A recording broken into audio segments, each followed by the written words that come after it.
अभी न पूछो हमसे मंजिल कहाँ है, अभी तो चलने का इरादा किया है। अभी न पूछो हमसे मंजिल कहाँ है, अभी तो चलने का इरादा किया है। न हारे हैं न हारेंगे कभी, न हारे हैं न हारेंगे कभी, किसी और से नहीं खुद से ये वादा किया है। नमस्कार दोस्तों, मैं अरविंद शर्मा स्वागत करता हूँ आपका आपके अपने YouTube चैनल इकोनॉमिक्स क्लासेस में।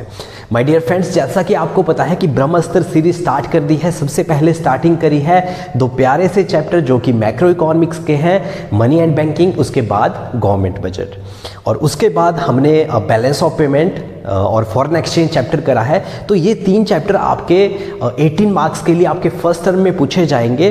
और जो ये ब्रह्मास्त्र सीरीज है, इसमें सबसे स्पेशल क्या है? इसमें सबसे स्पेशल ये है कि सबसे पहले आपको इंपॉर्टेंट नोट्स देखने को मिलेंगे। सबसे पहले डिस्कस किए हैं इसमें इंपॉर्टेंट नोट्स, उसके बाद वैरायटीज ऑफ क्वेश्चन, चाहे वो आपके असर्शन रीजन के क्वेश्चन है, चाहे वो आपके MCQs हैं, चाहे आपके केस बेस्ड क्वेश्चन है, चाहे आपके मैच द फॉलोइंग है, चाहे आपके वन लाइनर क्वेश्चन है।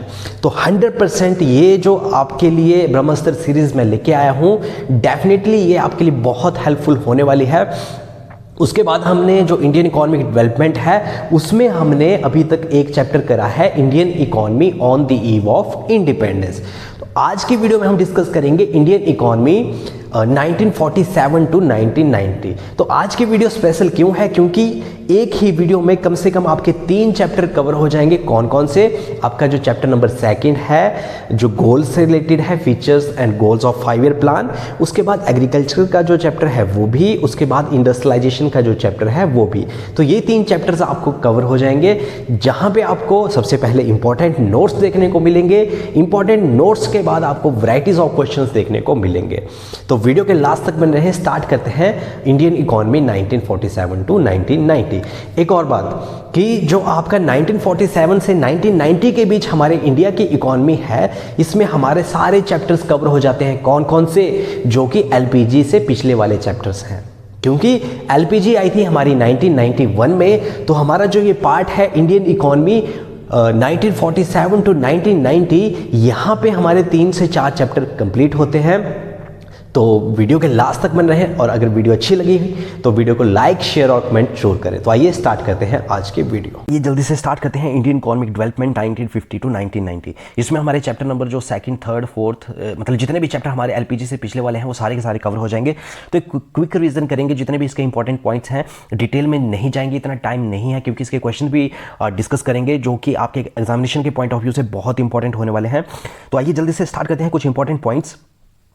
इंपॉर्टेंट पॉइंट्स की बात करें, इकोनॉमिक प्लानिंग। इकोनॉमिक प्लानिंग क्या होती है? इट इज़ अ प्रोसेस, एक ऐसी process under which a central authority, जिसमें हमारी जो भारत सरकार है या सेंट्रल अथॉरिटी है, वो क्या करेगी? Defines a set of targets, कुछ सेट और टारगेट को फिक्स करेगी, और to be achieved within a specific period, और कोशिश करेगी उनको एक स्पेसिफिक पीरियड में पूरा करने के लिए। जैसे हमारी जो भारत सरकार है वो 5 साल के लिए क्या करती है? टारगेट लेती है और कोशिश करती है उनको 5 साल में कंप्लीट करने के लिए। गोल्स, तो इसके कुछ गोल्स भी होते हैं। जो इकोनॉमिक प्लानिंग होती है, इसके कुछ गोल्स सेट किए जाते हैं। क्या गोल्स होते हैं? कुछ इसके लॉन्ग टर्म गोल्स होते हैं, कुछ इसके शॉर्ट टर्म गोल होते हैं। तो लॉन्ग टर्म गोल की बात करें, to be achieved over a period of 20 years, तो वो होंगे हमारे कौन से? Long term goal. जिसमें हमारे जो मॉडर्नाइजेशन है, जिसमें क्या किया जाता है? टेक्नोलॉजी को अडॉप्ट किया जाता है। सेल्फ रिलायंस है, जिसमें रिडक्शन किया जाता है, किसमें?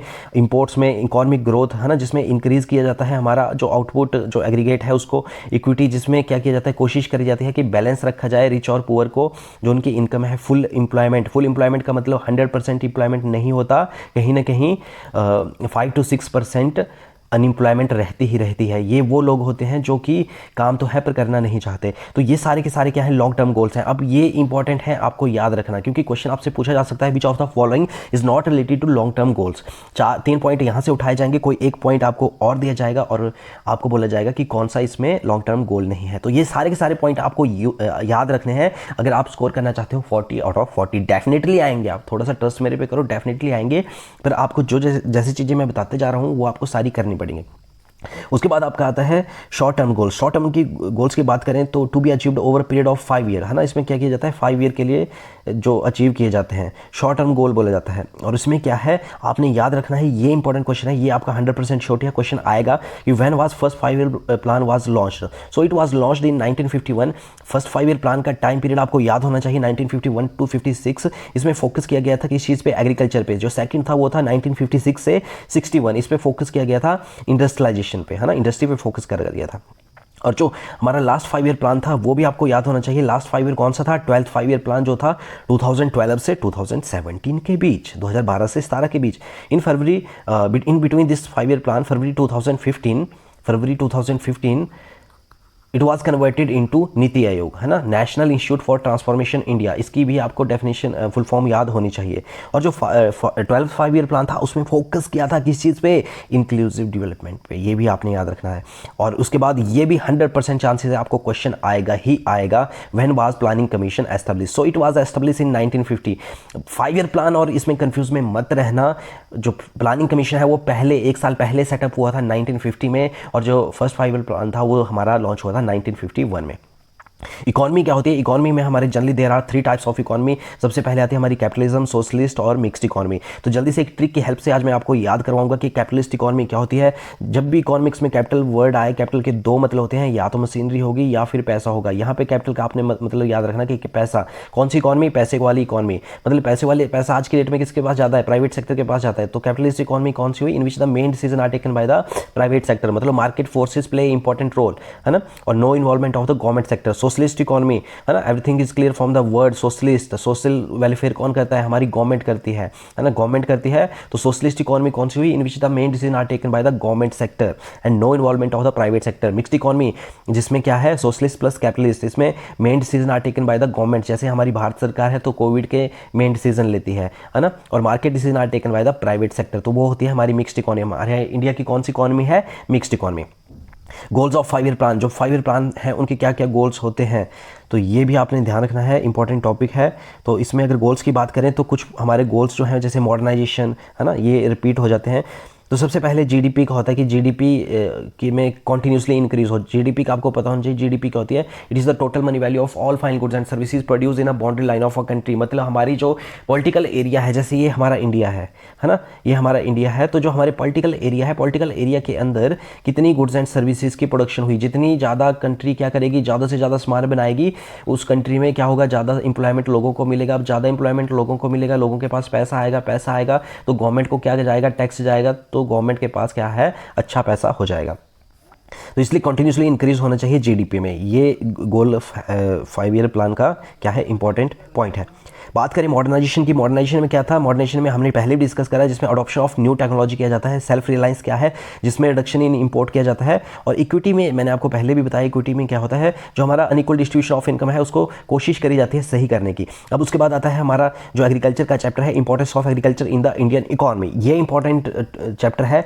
अगर आप इनको जितने भी ये टॉपिक है इनकी डिटेल में वीडियो देखना चाहते हैं तो मेरी प्लेलिस्ट में जाइए, वहाँ पे आपको एक स्टोरी के माध्यम से सारी वीडियोस मिल जाएंगी, चैप्टर 1 से लेके आपके रूरल डेवलपमेंट तक। उसके बाद importance of agriculture in Indian economy, क्या इंपॉर्टेंस है एग्रीकल्चर के हमारे इंडिया की इकोनॉमी में, है ना। तो मैं पॉइंट ही डिस्कस करूंगा। कंट्रीब्यूशन टू जीडीपी, हमारी जो जीडीपी है उसमें कंट्रीब्यूशन रहता है एग्रीकल्चर का 16 to 17%।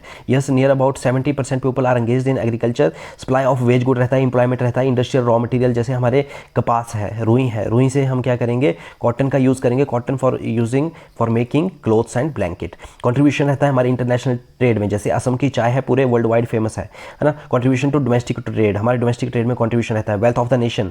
उसके बाद है प्रॉब्लम ऑफ इंडियन एग्रीकल्चर, क्या प्रॉब्लम है हमारे इंडियन एग्रीकल्चर में? सबसे पहले आपको पता है कि सबसे ज़्यादा जो प्रॉब्लम है वो क्या है? इरिगेशन फैसिलिटी की कमी है। लोगों के पास, हमारे जो फार्मर्स हैं बेचारे, उनके पास पैसा नहीं होता। कन्वेंशनल आउटलुक है, स्मॉल स्कैटर्ड होल्डिंग है, छोटी छोटी ज़मीन के पीस हैं अलग अलग जगह। Lack of organising marketing system है, इतनी अच्छी मार्केटिंग सिस्टम प्रोवाइड नहीं है।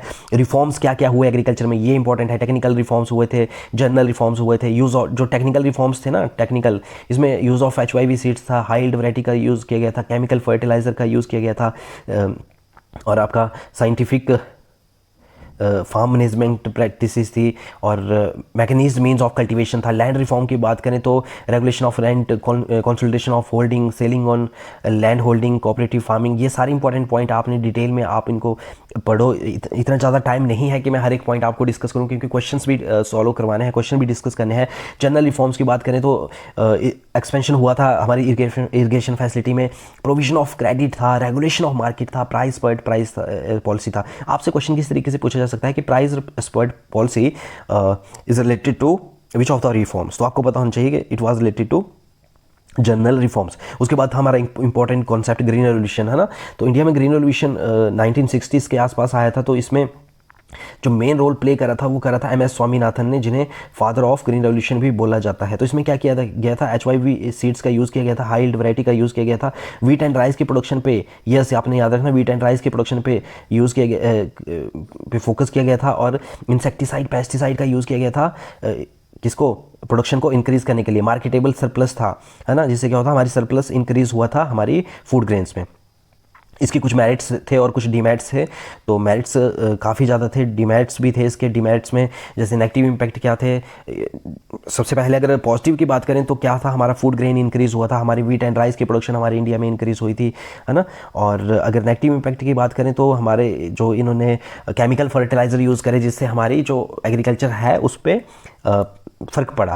तो काफ़ी सारे इसके नेगेटिव, बहुत ईजी से कॉन्सेप्ट हैं, नेगेटिव इफेक्ट भी हैं और कुछ इसके पॉजिटिव इम्पैक्ट भी रहे थे। इंपॉर्टेंस क्या है इंडस्ट्रियल सेक्टर की, स्ट्रक्चरल ट्रांसफॉर्मेशन देखने को मिलता है, सोर्स ऑफ एम्प्लॉयमेंट है। उसके बाद अगर बात करें source of mechanism, means of farming है ना, और ग्रोथ ऑफ सिविलाइजेशन है, इंफ्रास्ट्रक्चर ग्रोथ है। तो ये कुछ इंपॉर्टेंट पॉइंट्स हैं।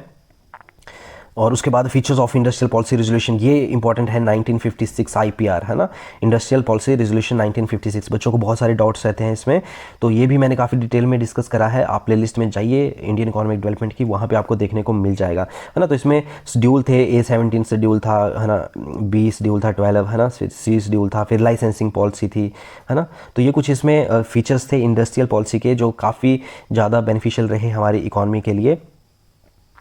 और क्या था, स्मॉल स्केल इंडस्ट्री भी इंपॉर्टेंट टॉपिक है। स्मॉल स्केल इंडस्ट्री में क्या किया जाता है, क्या कैरेक्टरिस्टिक्स हैं, ये आपको याद होने चाहिए। आपसे यहाँ से भी क्वेश्चन पूछा जा सकता है, which of the following is not related to the characteristics of the small scale industry, है ना। तो क्या था, लेबर इंटेंसिव टेक्निक का यूज़ किया जाता था, ज़्यादा से ज़्यादा लेबर इसमें थी, सेल्फ एम्प्लॉयमेंट था, लेस कैपिटल इंटेंसिव था, एक्सपोर्ट प्रमोशन था, और सो लोकेशनल फ्लेक्सिबिलिटी को शो करता था। इसमें कुछ प्रॉब्लम्स भी थी। प्रॉब्लम्स की बात करें तो लोगों के पास इतना पैसा नहीं था, रॉ मटेरियल की कमी थी, डिफिकल्टी ऑफ मार्केटिंग थी, मार्केटिंग जैसे जो प्रोडक्ट तैयार हो गए उनकी मार्केटिंग कैसे करी जाए, है ना।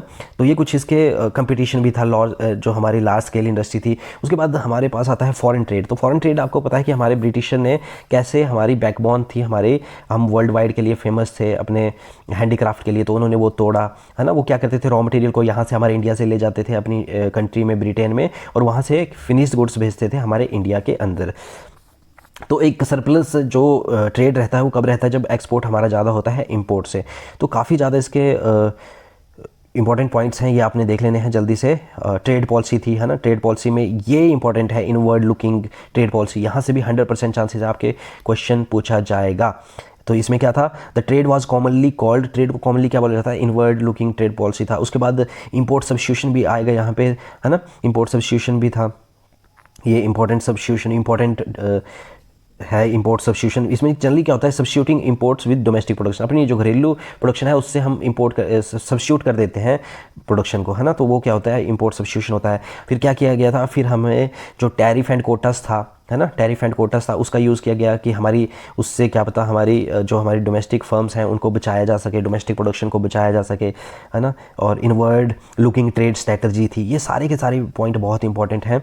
उसके बाद इंपोर्ट सब्स्टिट्यूशन दोबारा। तो इस तरीके से काफ़ी ज़्यादा इंपॉर्टेंट पॉइंट हैं इसके। तो जल्दी से ये आपने सारी चीज़ें इसमें आपने अच्छे से करनी है जो आपके चैप्टर हैं।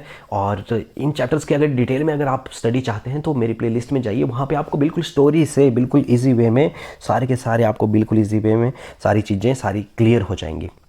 तो आइए जल्दी से डिस्कस करते हैं कुछ केस बेस्ड क्वेश्चन जो बहुत इंपॉर्टेंट हैं, ज़्यादा टाइम ना वेस्ट करते हुए। A plan spells out how to resources of nation should be used. It should have some general goals as well as specific objectives which are to be achieved within a specific period. In the India, plans were 5-year duration and were called 5-year plans. Yes. उसके बाद है our plan documents of the year 2017 not only specify the objective to be attained in the 5-year of plan but also what is achieved over a period of 20 years, है ना. This long term plan is called perspective plans, ये आपने याद रखना है. और 5-year plans were supposed to provide the basic for the perspective plan. तो सबसे अगर आपके कॉन्सेप्ट सारे बिल्कुल क्लियर हैं तो उसी के बेस पे ही आप इन सभी क्वेश्चन को कर सकते हैं. अब क्वेश्चन देखिए, ये आपका 100% चांसेस है, ये क्वेश्चन आएगा ही आएगा. मैं 100% श्योरिटी देता हूँ ये क्वेश्चन आपके पेपर में आएगा.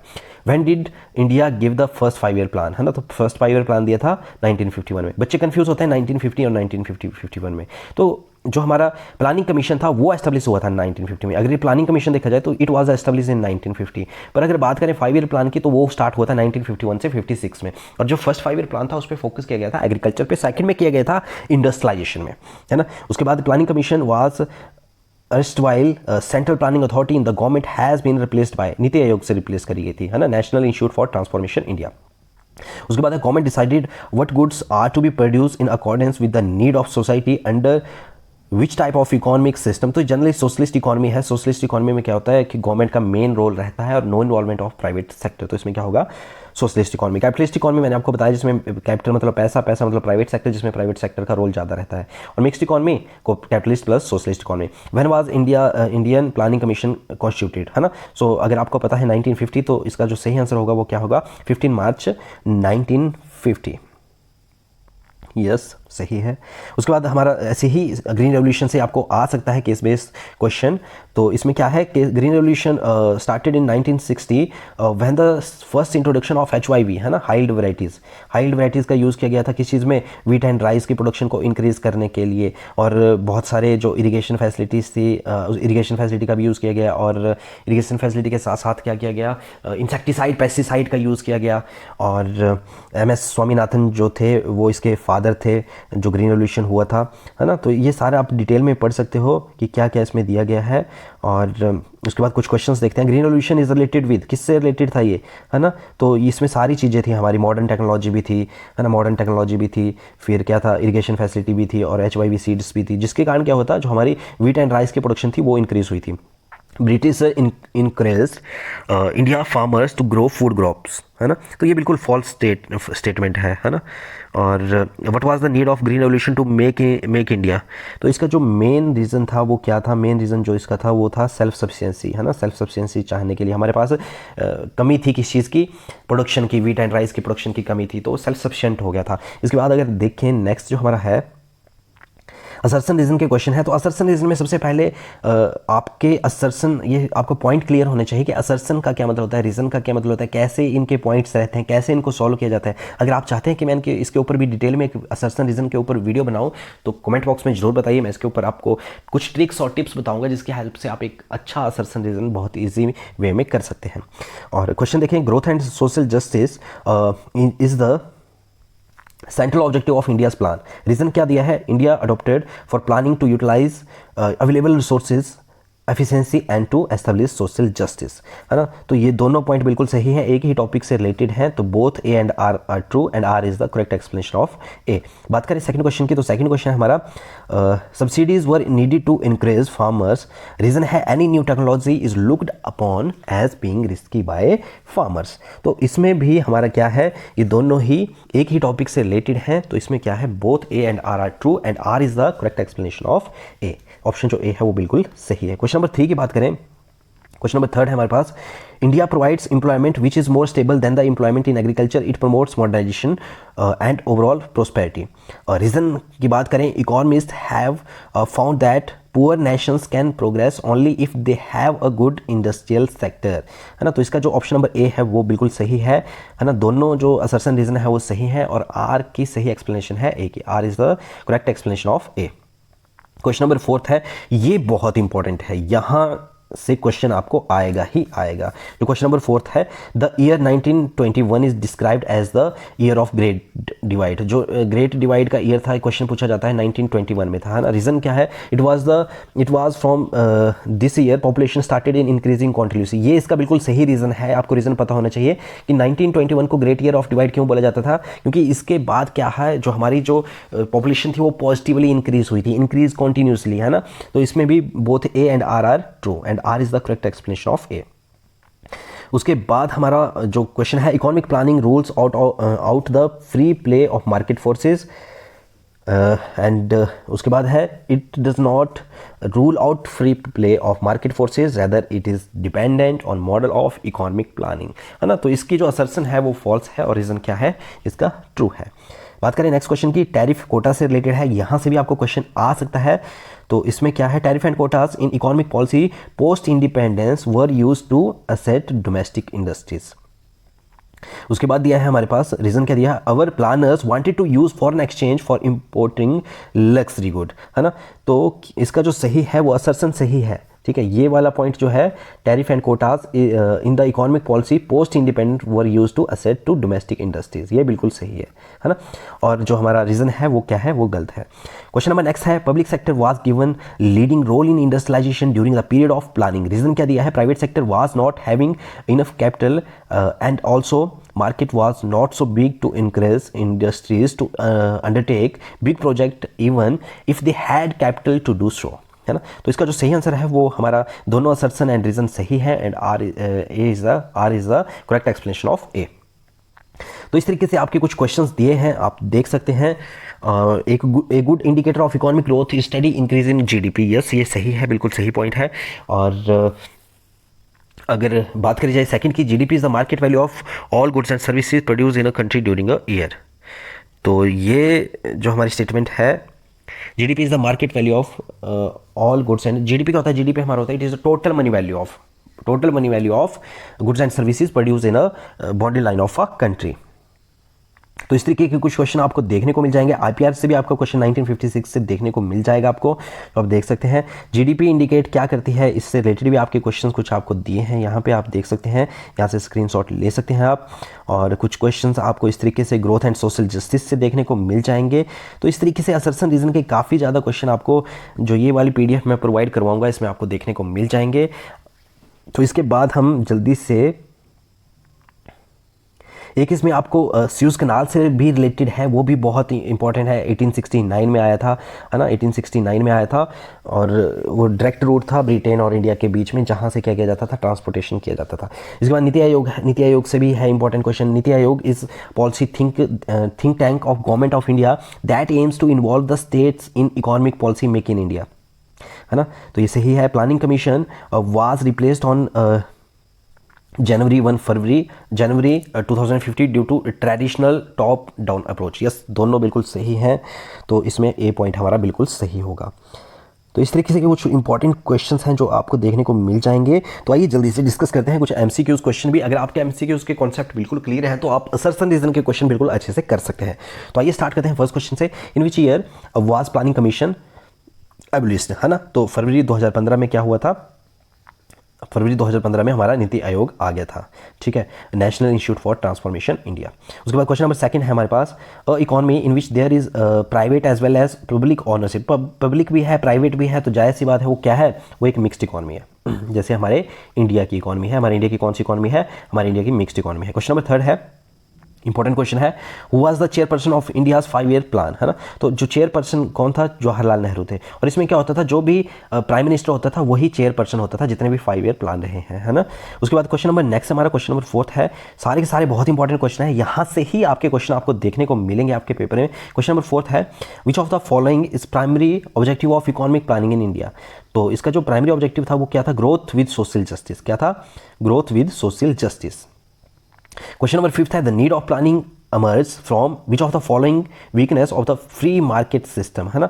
तो ये सारे पॉइंट थे हमारे, इनइक्वालिटीज था, एक्सप्लॉयटेशन ऑफ वर्कर्स था, इनस्टेबिलिटी था, तो ये सारे पॉइंट इसके सही हैं। क्वेश्चन नंबर नेक्स्ट है हमारे पास, question number 6, who developed HYV seeds, है ना। HYV सीड्स ये आपने याद रखना है, हाई यील्ड वैरायटीज किस चीज़ की, व्हीट एंड राइस की। तो नॉर्मल जो बॉर्डलग्स हैं उन्होंने क्या किया था, इनको डेवलप किया था HYV सीड्स को। क्वेश्चन नंबर नेक्स्ट है, विच plan was suspended 1 year before the time schedule. ये इंपॉर्टेंट क्वेश्चन है, काफ़ी ज़्यादा कॉम्पिटिटिव एग्जाम में भी देखने को मिलता है। तो आपने याद रखना है 1947 टू 1979 इसमें क्या हुआ था, 1 साल के लिए सस्पेंड किया गया था जो हमारा 5 ईयर प्लान था। क्वेश्चन नंबर नेक्स्ट है, which of the following sectors contributes highest in India's national income. तो वो तो हमें पता है, सबसे ज़्यादा कौन करता है, सर्विस सेक्टर। बहुत कम लोग सर्विस सेक्टर में इन्वॉल्व हैं और सबसे ज़्यादा कंट्रीब्यूशन है सर्विस सेक्टर की हमारे जीडीपी में, हमारे नेशनल इनकम में।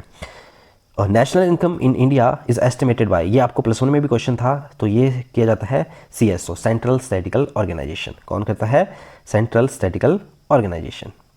उसके बाद क्वेश्चन है, which of the states got success in land reforms, है ना। तो सबसे पहले केरला और जो हमारे वेस्ट बंगाल थे उन्हें सक्सेस मिली थी लैंड रिफॉर्म में। क्वेश्चन नंबर 11 है हमारे पास, India green revolution is most successful.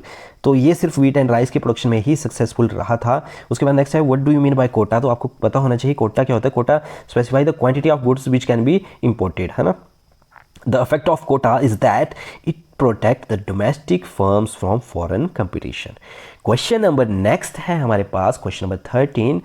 What do you mean by tariff? Tariff क्या होता है? Tariff हमारा होता है are the monetary restrictions in the form of tax on imported goods. They make imported goods more expensive and discourage their use. वो होता है हमारा टैरिफ. तो टैरिफ एंड कोटा से भी आपके 100% चांसेस हैं आपको क्वेश्चन आएगा ही आएगा. उसके बाद अगर बात करें ग्रीन रेवोल्यूशन रिजल्टिंग फ्रॉम, तो इसका मेन रीज़न था HYV सीड्स, हाइल्ड वैराइटीज़ का यूज़ किया गया प्रोडक्शन को इंक्रीज़ करने के लिए और काफ़ी हद तक प्रोडक्शन को इंक्रीज़ किया गया. The starting of land reforms programmer was set up in the right direction, but it could not be successful because of lack of political inadequate data of tenders. तो ये इसके रीज़न थे both A and P. उसके बाद question number next है हमारे पास, there were some areas where the economic planning in India has failed. कुछ area थे जहाँ इंडिया की प्लानिंग फेल हुई. Failure to reduce inequality, yes यहाँ तो फेल हुई है. और growth in production sector, failure in eradicate poverty, है ना. तो ये सारे के सारे हैं, इसमें गवर्नमेंट जो हमारी है, ठीक है, हमारी जो इकोनॉमिक प्लानिंग है वो कहीं ना कहीं फेल हुई है. मेन फीचर्स ऑफ 5PR 1956, है ना. तो इसके क्या थे? प्रोटेक्शन था, protection to cottage and small scale industry, specific and all important role assign to public sector, caution approach toward foreign capital. तो ये कुछ इंपॉर्टेंट पॉइंट है इसके. उसके बाद क्वेश्चन नंबर 18 है, schedule C industry developed were left to, है ना. तो इसमें जो सही होगा वो है कौन सा? Private sector. प्राइवेट सेक्टर इसका बिल्कुल सही आंसर है. क्वेश्चन नंबर 19 है हमारा, ये रिलेटेड है लैंड सीलिंग से, है ना. लैंड सीलिंग से तो आपको पता होना चाहिए लैंड सीलिंग क्या होती है ना. यहाँ से भी आपके क्वेश्चन पूछा जा सकता है. नेक्स्ट क्वेश्चन देखते हैं जल्दी से. Question number 20, the strategy to earn foreign exchange by promoting domestic exports and making domestic industry competitive in the international market is called. इसे बोला जाता है एक्सपोर्ट प्रमोशन. क्या बोला जाता है? Export promotion. तो आपको पता होना चाहिए इंपोर्ट सब्स्टिट्यूशन का भी, जो हमने पहले ऑलरेडी डिस्कस करा है. उसके बाद मैच द फॉलोइंग है. मैच द फॉलोइंग भी इंपॉर्टेंट है सारे, और ये बहुत इंपॉर्टेंट है. फर्स्ट 5 ईयर प्लान 1951, उसके बाद नीति आयोग 2015, है ना. डिमोनेटाइजेशन कब हुआ था? 2016. Planning commission 1950. उसके बाद ग्रीन रेवोल्यूशन के फादर, ग्रीन रेवोल्यूशन कब हुआ था? 1967 to 68. NITI Aayog 2015. Chairman of planning commission कौन थे? Chairman of planning commission prime minister, ठीक है, प्राइम मिनिस्टर. और architect of Indian planning PC Mahalanobis. ये भी याद रखना है आपने, ये बहुत इंपॉर्टेंट है ना. आर्किटेक्ट कौन थे? PC महालनोबिस. और तो इस तरीके से ये सारे कुछ इंपॉर्टेंट पॉइंट्स हैं, कुछ इंपॉर्टेंट क्वेश्चंस हैं जो आपके एग्जामिनेशन के पॉइंट ऑफ व्यू से बहुत इंपॉर्टेंट है. तो ये आज हमने कम से कम 3 से 4 चैप्टर कवर करे हैं इस टॉपिक में. तो यहाँ से काफ़ी सारे क्वेश्चन आपको